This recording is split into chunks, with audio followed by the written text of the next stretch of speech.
Happy birthday, darling. And thank you sa mga ginawa mo sa akin. Lalo na kapag nag-aaway tayo, lagi mo akong sinusuyo. Pero sorry talaga sa lahat. Pero I just want to thank you for not just being there for me when I needed you, but being there for me all the time. Happy birthday.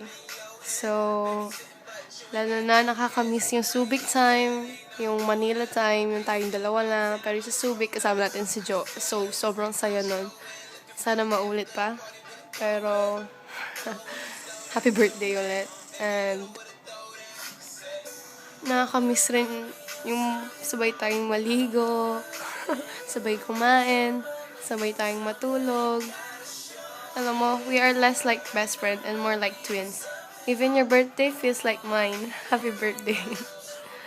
Having you as a friend is like the warm feeling I can get when I had a cold. So, thank you for everything talaga.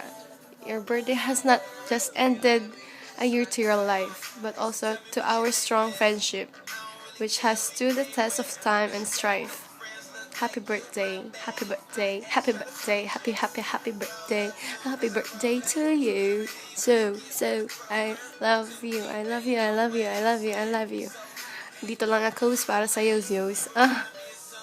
Ngongi. So, thank you for everything, Levi. Nandito lang ako para sa'yo. And yeah, you're the best thing I ever had. I'ma make you feel alright.